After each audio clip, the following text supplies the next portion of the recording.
할렐루야. 오늘도 하나님의 말씀을 사모하여 이곳에 오신 모든 분들에게 하나님의 한량없는 은혜와 축복이 풍성하기를 축복합니다. 어떤 사람을 만느냐에 따라 인생이 긍정적으로 또는 부정적으로 달라진다고 합니다. 아마 여기에 계신 많은 분들도 이 말에 공감하실 것이고, 또 어떤 분들은 피부적으로 체험하셨으리라 생각을 합니다. 그런데 우리만 그런 것이 아니라 성경에 나오는 많은 인물도 그랬는데, 그런 인물 중에 한 분이 바로 룻입니다. 가난하고 소망이 없던 룻이 보아스와의 우연을 가장한 필연적인 만남을 통해 아들을 낳았을 뿐만 아니라 예수님의 조상의 한 사람이 되어 성경에 기록되는 놀라운 은혜와 혜택을 받으면서 하나님의 구속사의 중요한 인물로 변화되었습니다. 죄로 인하여 죽을 수밖에 없는 우리 역시 보아스의 실체이신 예수 그리스도를 만남으로 말미암아 죄인에서 의인으로 변화되며 하나님의 생명책에 기록되는 놀라운 은혜와 혜택을 받은 것입니다. 그렇기 때문에 이런 혜택을 주신 우리 예수 그리스도를 우리는 항상 기억하며 감사하며 주님과 동행하는 삶을 살아야 할 줄로 믿습니다. 본문은 룻이 보아스를 만나 어떤 특혜를 받았고 왜 특혜를 받았는지에 대해서 자세하게 이야기해주고 있습니다. 룻이 보아스를 만남으로 말미암아 가장 먼저 받은 특혜는요, 룻에게서 가장 필요하고 절실했던 양식을 지속적으로 얻을 수 있는 일터에 대한 보장을 받은 것입니다. 8절은 이렇게 말합니다. 보아스가 룻에게 이르되 내 딸아 들으라, 이삭을 주우러 다른 밭으로 가지 말며 여기서 떠나지 말고 나의 소녀들과 함께 있으라 라고 말하고 있습니다. 보아스는 일꾼으로부터 룻에 대한 이야기를 들었습니다. 근데 듣고 그냥 지나칠 수도 있었음에도 불구하고 보아스는 그냥 지나치지 않았습니다. 오히려 룻을 불러서 대화를 나눴습니다. 그러고서 말하기를 다른 데로 가서 이삭 줍지 말고 자기 소녀들과 함께 있으라는 것입니다. 보아스는 룻이 생계의 유지를 위하여 그 다음날 또 다른 곳에 가서 이삭을 죽는다는 사실을 알았습니다. 그래서 보아스는 룻이 절실하게 필요한 것이 무엇인지 알고 그것을 해결해 준 겁니다. 다른 곳으로 가지 말라는 겁니다. 자기 밭에 와서 자기 곳에서 이삭을 주스라라는 얘기를 한 겁니다. 룻이 정말 필요한 것을 알고 그때에 맞춰 공급해 주었던 것이죠. 보아스가 룻을 부를 때 내 딸이라 라고 불렀습니다. 당시 고대 유대 사회에서는요, 지체가 높은 사람들이 낮은 여인을 향하여 또는 나이가 지긋이 드신 분들이 젊은 어린 소녀들에게 딸이라고 부르는 것은 보통의 일이었습니다. 그렇기 때문에 그 지체가 높고 부유했던 보아스가 룻을 향하여 딸이라 라고 부르는 것은 지나친 것이 아니고 보통의 일이었습니다. 근데 그냥 딸이라고 한 것이 아니라 내 딸이라고 한 것에 대한 의미가 있다는 겁니다. 나의 딸이라는 겁니다. 무슨 말입니까? 나와의 관계가 있다는 겁니다. 근데 여러분, 지금 보아스와 룻은 이전에 알고 있었던 사람이 관계였나요? 그렇지 않았죠. 이제 처음 본 사이였습니다.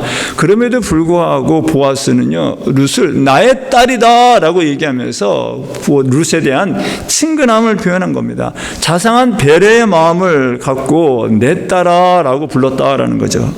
그리고 8절에 소녀들이라고 되어 있는데, 이 소녀는 바로 보아스의 밭에서 일하고 있는 유대 여인들을 말합니다. 보아스는 룻이 이방 여인으로서 홀로 죽고 있는 것을 보고 안쓰러워했던 겁니다. 그래서 이방 여인인 룻을 유대 여인들 그 속에 들어가서 함께 일하라고 했던 겁니다. 여러분, 하는 사람 유대인들이 모여서 일하고 있는데 이방인이라고 혼자 있다면 얼마나 힘들고 외롭겠습니까? 외톨이가 되는 거죠. 소위 말하는 왕따가 되는 걸 수도 있는 것입니다. 그래서 보아스는 그런 룻의 상황을 알고 같은 유대 여인들 속에 들어가라라는 겁니다. 함께 하라라는 겁니다. 여러분, 나 혼자 신앙생활을 하는 것이 홀가분할 수 있습니다. 편안할 수 있습니다. 또 나는 혼자 신앙생활 잘한다라고 스스로 자화자찬할 수 있습니다. 그럴듯해 보이기도 합니다.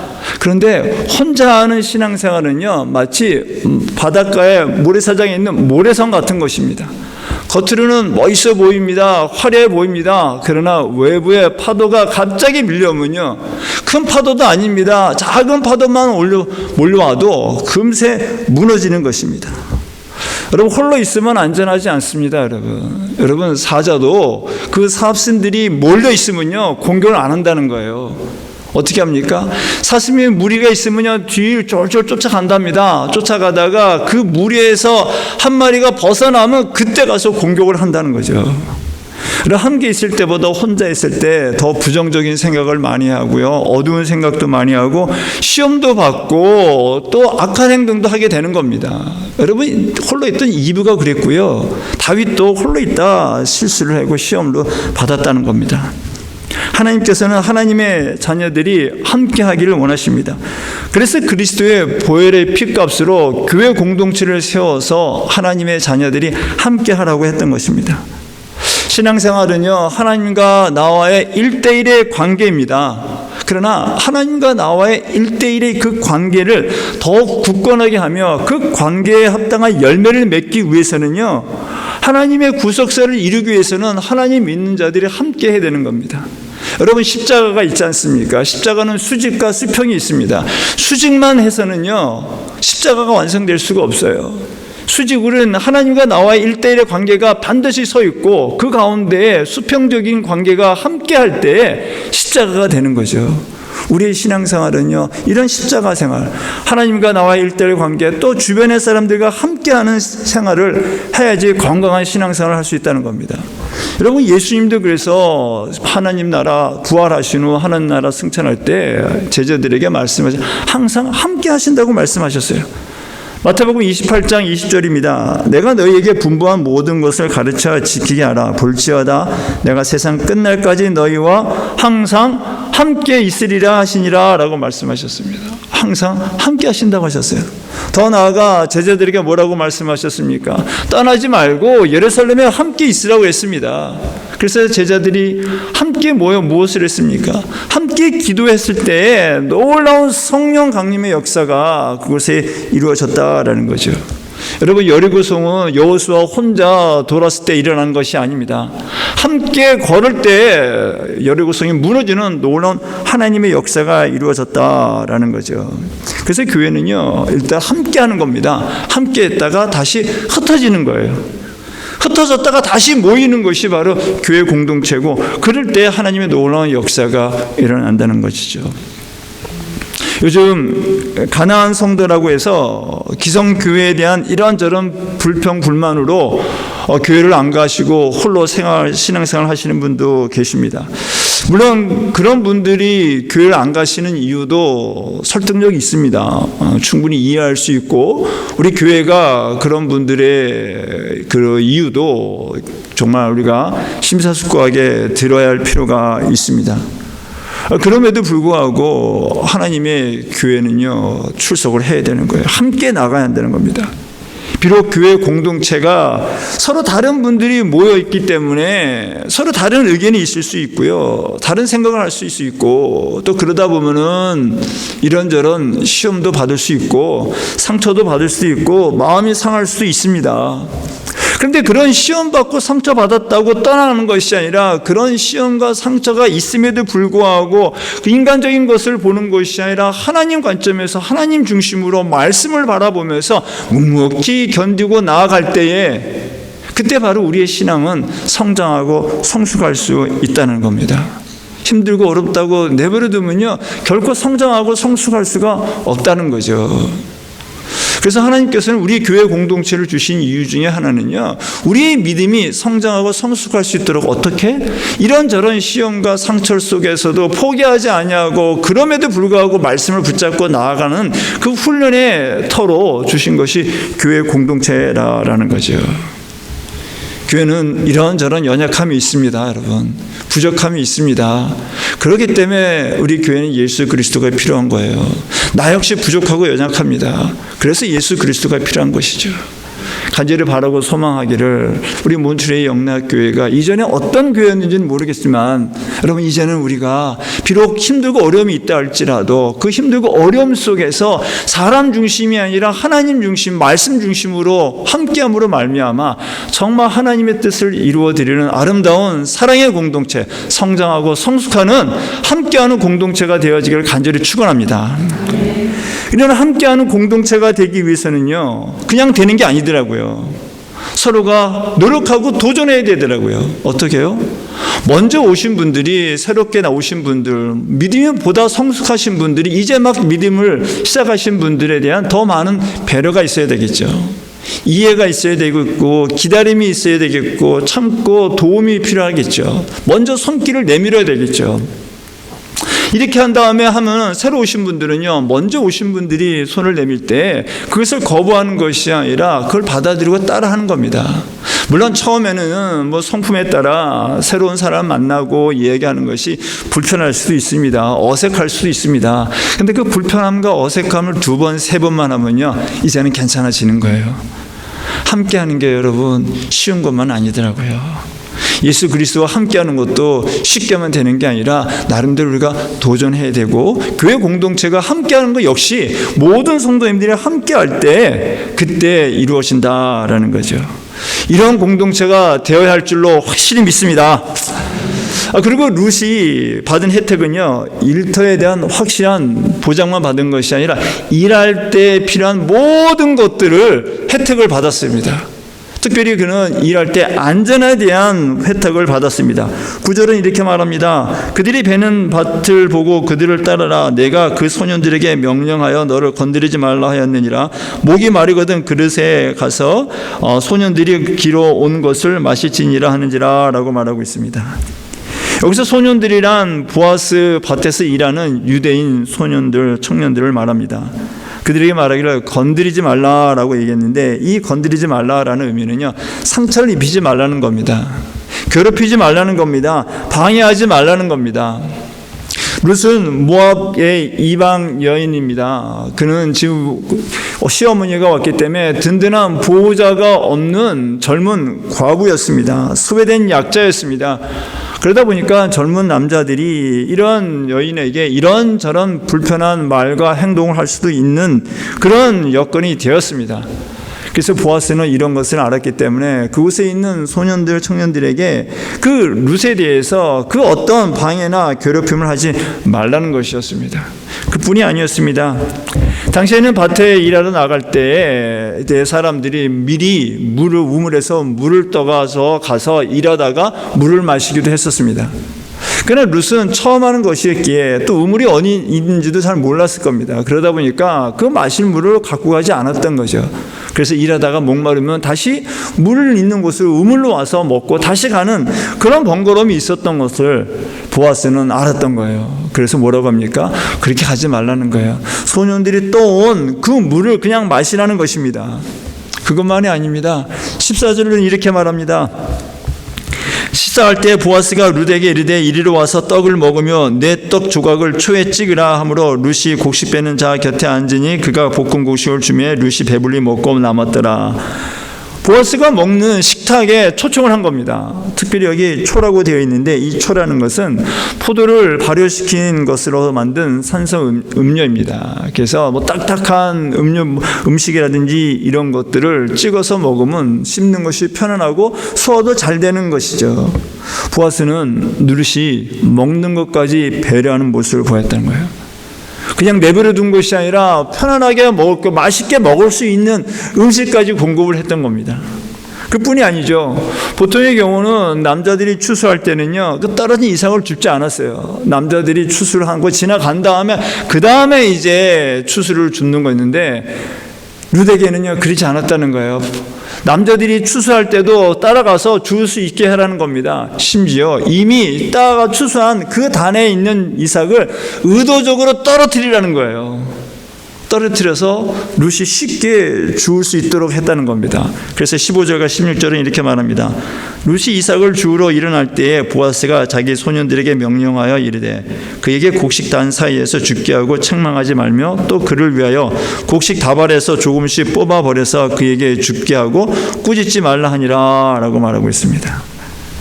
보아스는 룻이 이삭을 주울 수 있는 모든 혜택을 다 준 겁니다. 근데 이게 다른 여인들에게도 준 것이 아니라 룻에게만 특별히 줬다는 거예요. 이게 뭐예요? 바로 특혜 아닙니까, 여러분?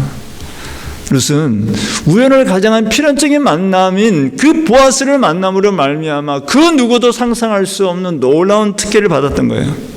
근데 여러분, 룻이 이걸 베푼 보아스에 대해서 어떤 것을 보상할 수 있는 그런 환경입니까? 룻은요, 그 어떤 것도 이렇게 베푼 보아스에 대해서 보답할 수 있는 능력이 있는 여인이 아니었습니다.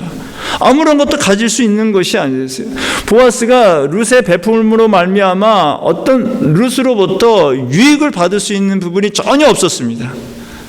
그럼에도 불구하고 보아스는요, 룻에게 베푼 거예요. 무엇을 바라고 유익을 기대하고 베푼 것이 아니라 아무런 기대 없이 그저 베풀었다는 겁니다. 여러분, 이렇게 보상받을 것을 기대하지 아니하고 무작정 베푼 그 보아스의 모습은요, 정말 아무런 것도 보상할 것을 바라지 아니하고 무작정 베풀어 주신 예수님의 모습을 보여준다는 거죠. 여러분, 예수님은 병든 자를 고쳐주셨습니다. 먹을 것이 필요한 자들에게 먹을 양식을 주셨습니다. 그때 예수님께서 그들에게 뭘 바라셨습니까? 무슨 치료해주고 돈을 받으셨습니까? 양식을 주고 무슨 돈을 받으셨습니까? 그들에게 받은 것이 있습니까? 하나도 없습니다. 그저 예수님께서는 그들이 불쌍하기에 그들을 향한 사랑의 마음 때문에 그들이 있든 없든 그들의 문제, 그들이 필요한 것들을 아시고 해결해 주셨다라는 겁니다. 여러분, 그래서 우리는 예수 그리스도를 만나야 되는 거예요. 예수 그리스도를 만나야지만이 우리에게 필요한 것들을 예수 그리스도의 특별한 은혜 가운데, 은총 가운데 받을 수 있다라는 겁니다. 여러분, 예수 그리스도를 만났을 때 우리는 놀라운 수많은 혜택을 받습니다. 여러 가지가 있습니다. 가장 중요한 것은 우리가 죄인으로부터 의인이라 칭함을 받는 혜택을 받은 것이고, 정말 영원한 죄인으로서 하나님과 관계를 맺을 수 없고 떨어질 수밖에 없는 우리들이 하나님과 관계를 맺습니다. 하나님의 자녀가 됩니다. 우리의 영원한 구원을 받습니다. 여러분, 우리로 하여금 하나님의 나라의 천국에 가서 영원한 안식을 누릴 수 있는 놀라운 은혜와 혜택을 받을 수 있다는 겁니다. 여러분, 이런 혜택은 예수 그리스도를 만나야지만이 얻을 수 있는 혜택입니다. 그렇다면 이런 예수 그리스도를 어떻게 만나야 될까요? 이런 무한한 은혜의 혜택을 받기 위해서 예수 그리스도를 만나야 되는데, 그럼 도대체 어떻게 만나야 하냐는 거죠. 여러분, 룻이 보아스를 만나러 간 것이 아니었죠. 보아스가 룻을 찾아가 만난 거죠.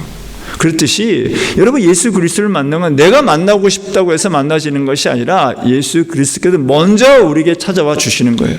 하나님께서 먼저 찾아와 주셔서 은혜를 주실 때 그때 하나님을 만나고 예수 그리스도를 만날 수 있다는 겁니다.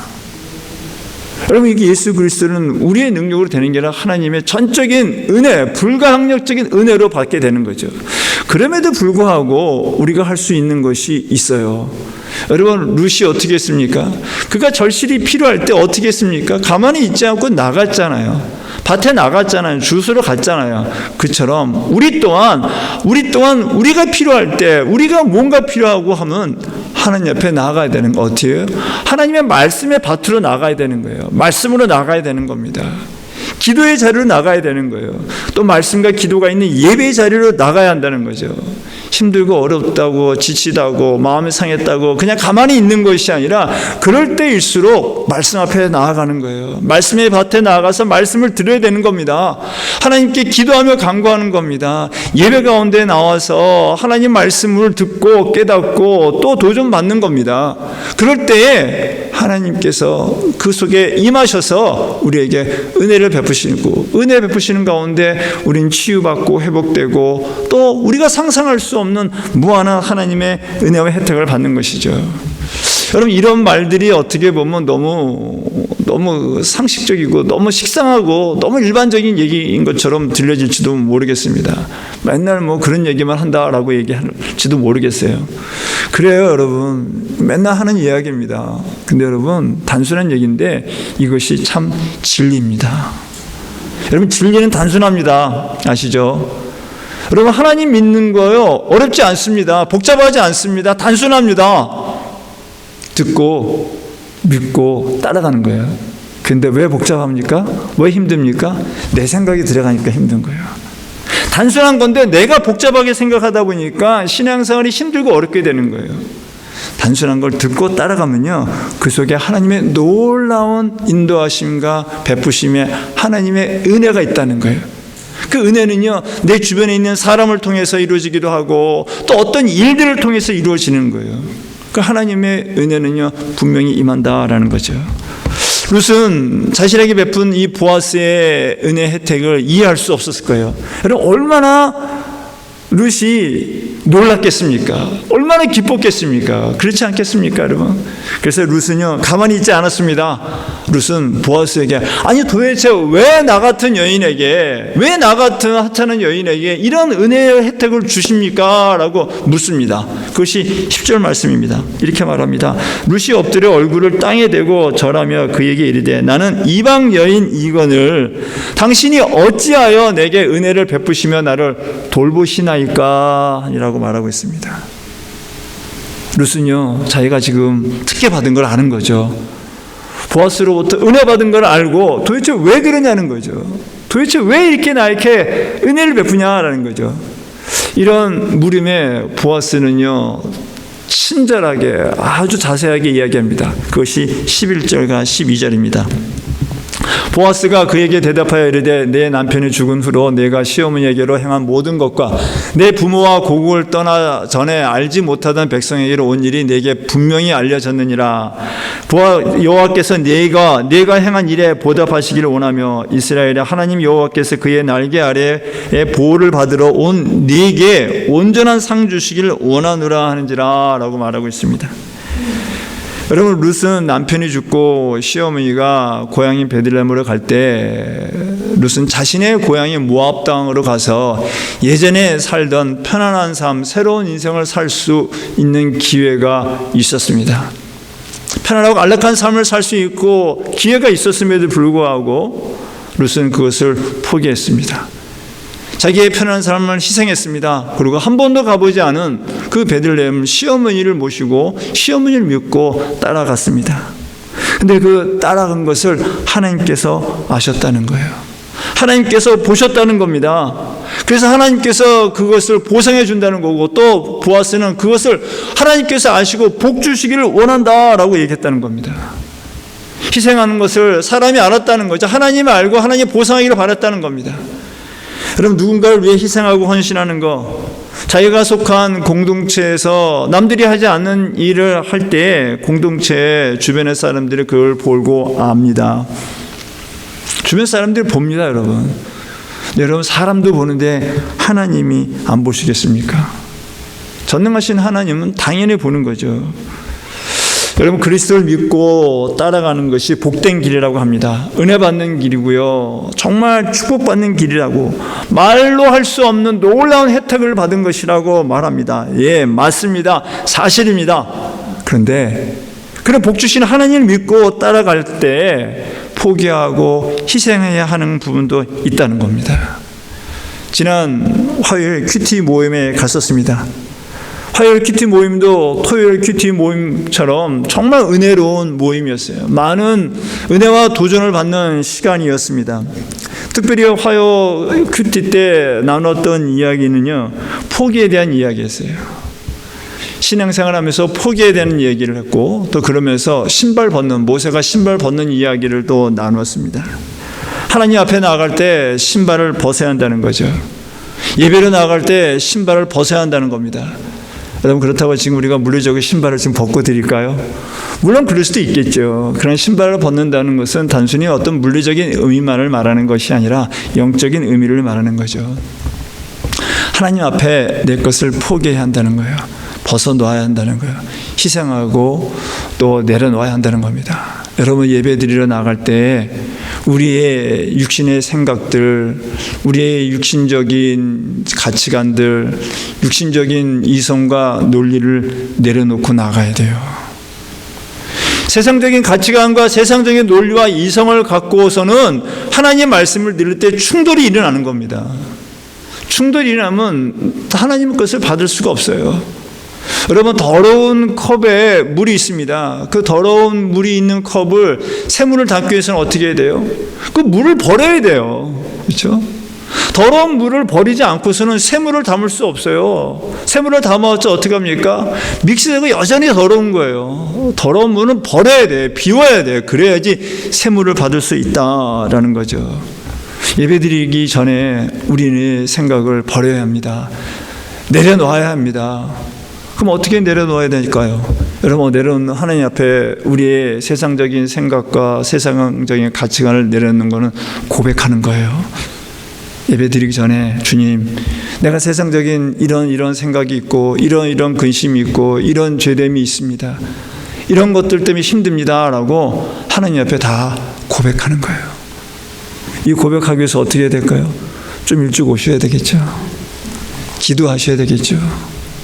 그래서 여러분, 예배 드리기 전에 좀 일찍 오셔서 기도하는 것은요, 정말 중요한 시간입니다. 여러분, 우리의 마음을 하나님 옆에 고백하는 거예요.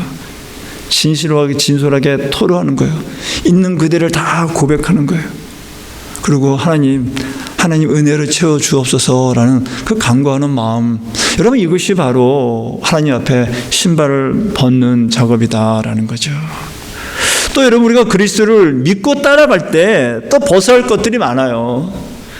하나님 말씀에 순종하며 살아가기 위해서, 사랑을 실천하기 위해서, 믿음의 삶을 살아가기 위해서, 공동체를 섬기기 위해서 우리의 세상적인 신발을 벗어야 될 것이 있습니다. 우리의 세상적인 야망, 세상적인 욕심, 세상적인 가치관, 세상적인 논리, 여러분, 우리 물질 시간 이런 것들도 희생하고 헌신하고 포기해야 합니다. 근데 여러분, 하나님 말씀을 순종하기 위해서, 믿음의 삶을 살아가기 위해서, 교회를 섬기기 위해서 우리가 희생하고 헌신하고 포기하는 것은요, 그것은 결코 헛된 것이 아니고요, 사라지는 것도 아닙니다. 없어지는 것도 아닙니다. 그건요, 세상에서 가장 확실한 투자입니다. 여러분, 내 것을 내려놓을 때, 하나님께 드릴 때 하나님께서 그것을 바꿔주셔서 하나님 것으로 만들어주시는 거예요. 내 생각, 세상적인 양망, 세상적인 욕심, 이 모든 걸 주 앞에 내려놓고 정직하게 고백하고 내려놓을 때에 하나님께서 그것을 다시 리비전 시켜주는 거예요. 다시 만들어주시는 거예요. 새롭게 영적인 걸 만들어주시는 거예요. 여러분, 모세가 지팡이를 내려놓았습니다. 내려놓았을 때 뱀이 되었죠. 그때 하나님께서 어떻게 하셨습니까? 그 뱀이 된 지팡이를 버리게 하셨습니까? 아니죠. 다시 잡으라고 했잖아요. 내 지팡이, 육신의 지팡이를 내려놓았을 때 하나님의 일에 쓰임받는 영적인 지팡이로 하나님께서 새롭게 만들어 주셨다는 겁니다. 나의 생각, 나의 경험, 나의 모든 것들을 주 앞에 내려놓았을 때 주님께서 그것을 걷어가시는 것이 아니라 다시 주세요. 하나님의 나라와 의를 위해서 새롭게 영적으로 리비전해가지고 다시 주신다는 겁니다. 내가 죽어야지 예수 그리스도가 살아가는 거예요. 그래서 갈라디아서 2장 20절에 이렇게 말합니다. 내가 그리스도와 함께 십자가에 못 박혔나니 그런즉 이제는 내가 사는 것이 아니요 오직 내 안에 그리스도께서 사시는 것이라. 이제 내가 육체 가운데 사는 것은 나를 사랑하사 나를 위하여 자기 자신을 버리신 하나님의 아들을 믿는 믿음 안에서 사는 것이다 라고 말하고 있습니다.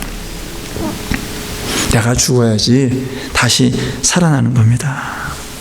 여러분, 보이지 않는 곳에서 하나님을 위하여, 또 교회를, 공동체를 위하여, 우리 이웃들을 위하여 헌신하고 사랑하시는 그 희생의 모습 너무나 귀하고 아름답습니다.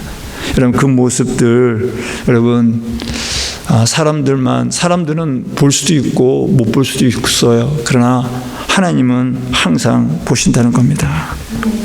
항상 보신다는 거예요. 여러분들이 힘들고 어려운 상황 속에서도 어떻게 해서든지 하나님을 온전히 믿기 원하여 하나님 믿음을 지키기 위해서 눈물로써 기도하고 애쓰며 인내하셨던 모습들, 여러분 교회 공동체를 위하여 보이지 않는 곳에서 여러분이 섬겼던 물질적인 희생, 또 여러분들의 시간 희생들, 또 교회를 섬기다 보면 이런저런 마음 상하는 일도 있을 수 있습니다. 예, 시험 받는 일도 있을 수 있고 상처 받는 일도 있을 수 있습니다. 그럼에도 불구하고 하나님 때문에, 하나님이 주신 은혜 때문에 우리가 열심을 섬길 때, 희생할 때 하나님께서 그것을 다 아시고 보시고 기억하신다는 거예요. 여러분 눈물로 애통하며 기도하셨던 것들, 부르짖으셨던 것들, 상처받은 마음 하나님 앞에서 어떻게든 치유받고 어떻게 해서든지 믿음 안에 거하시라고 이 몬트리의 영락교회를 지키기 위해서 눈물로 애쓰며 애통하셨던, 희생하고 헌신하신 모습, 포기하셨던 그 모든 것들 하나님께서 다 보셨고 아시고 계십니다. 근데 보고 아시고만 계신 게 아니라 그에 따른 합당한 보상을 하신다는 거예요. 여러분 하나님은 그냥 걷어가시는 분이 아니십니다. 항상 보답하시는 분이에요. 그래서 시편 18편 20절은 이렇게 말합니다. 여호와께서 내 의를 따라 상 주시며 내 손의 깨끗함을 따라 내게 갚으셨으니 라고 말씀하셨고, 히브리서 11장 8절은 이렇게 말합니다. 믿음이 없이는 하나님을 기쁘시게 하지 못하나니 하나님께 나아가는 자는 반드시 그가 계신 것과 또한 그가 자기를 찾는 자들에게 상 주시니 이심을 믿어야 할지니라. 이 말씀뿐만 아니라 여러 곳에서 하나님께서는 상 주신다라고 말씀하고 있습니다.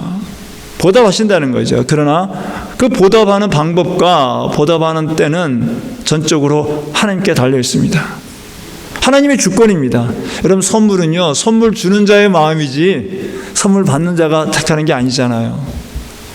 보답은요, 하나님의 주권에 따라 하나님의 방법과 때에 따라 주신다는 겁니다. 우리는 그저 하나님께서 보답하신다는 것을 확신히 믿고 나가면 돼요. 그렇다고 우리가 희생하고 헌신하고 포기하는 것이 하나님이 주신 어떤 보상을 바라기 때문에 하는 건 아닙니다. 그렇죠? 그래서 우리가 희생하고 포기하고 헌신하는 건요, 하나님을 향한 믿음 때문에 하는 거예요. 하나님을 향한 여러분의 순수한 사랑 때문에 하는 거예요. 보상 때문에 하는 게 아니라는 거죠. 사랑 때문에, 믿음 때문에, 하나님께서 주신 은혜 때문에 할 수 있는 거예요. 은혜하면은 하나님께서 주시는 거예요.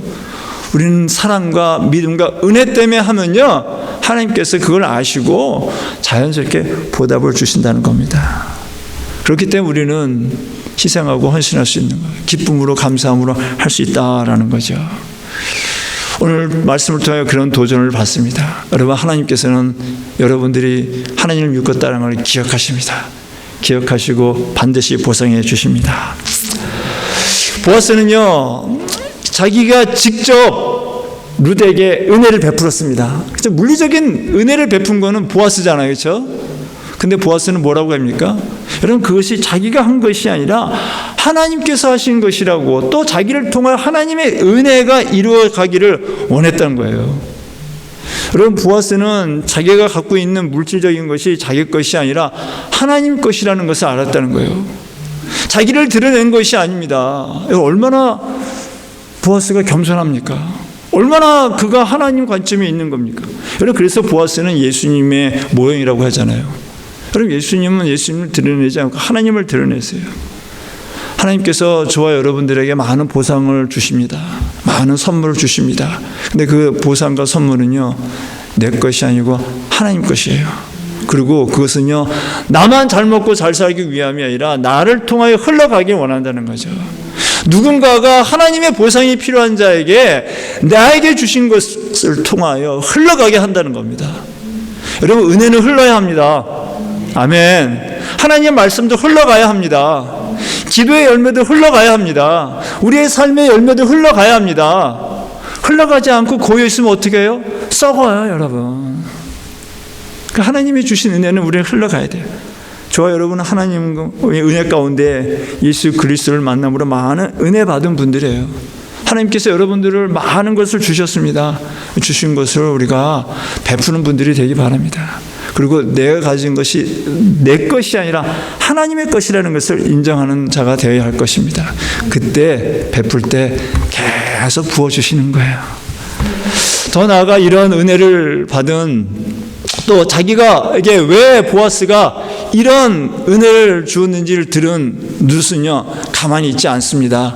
그거에 대해서 화답을 합니다. 그것이 13절입니다. 룻이 이르되 내 주여 내가 당신께 은혜 있기를 원하나이다. 나는 당신의 하녀 중에 하나와도 같이 못하오나 당신이 이 하녀를 위로하시고 마음을 기쁘게 하는 말씀을 하셨나이다 아니라 라고 말하고 있습니다. 여러분 이때 룻의 마음이 어떻겠어요?